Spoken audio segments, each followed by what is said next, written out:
Now, a new Canterbury University study has shown that nutrients are effective in treating ADHD in adults. The patients were given a combination of around 36 nutrients and herbs to trial. To talk about the study, we're joined now by Canterbury University clinical psychology professor Julia Buckledge. Good morning, Julia. Good morning. Now, tell us about the study and what were the key findings. Well, what we did was that we put people, half the group on micronutrients, and we compared them to people who were taking a placebo.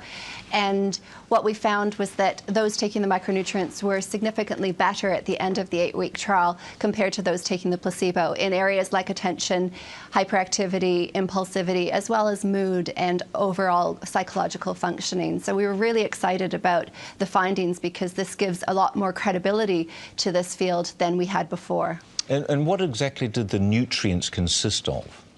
We gave them a broad-based nutrient supplement, so that's 36 ingredients, so that includes a whole host of all your vitamins and 16 minerals.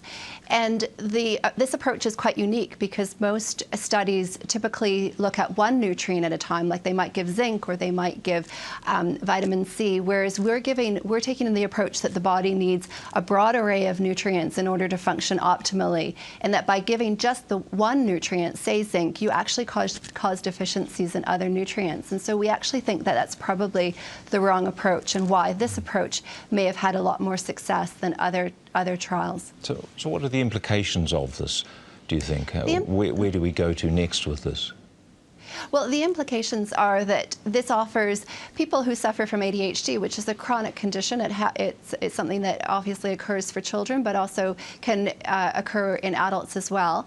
And so it gives them hopefully another option, especially if we can get this trial replicated, that at the moment, the only option really available for people who suffer from this condition are medications. And so this hopefully will lead us to a new avenue and a new approach of looking at this illness, that perhaps people simply need an awful lot more nutrients than what they can get out of their diet, and that by giving them these nutrients, we can correct errors of metabolism that these people may be suffering from, as well as other deficiencies that may be occurring. Is the incidence of ADHD on the rise?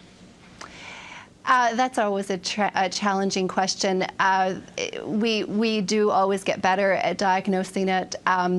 There certainly is the sense that there has been an increase over the last 10 years, but whether or not that's got to do with the changes in how we diagnose this, people being more aware of it, people being more familiar with the symptoms, and so they're more likely to go to their doctor. I was wondering whether it suggests that if it is rising, that it's partly our diet.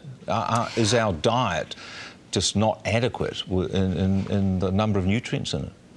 Well, there's wonderful research that's come out of Australia that has shown that the Western diet does actually increase the rates of ADHD, and that what the mother eats during pregnancy can have a massive influence on what happens with her child, and does also increase the rates of ADHD in the children.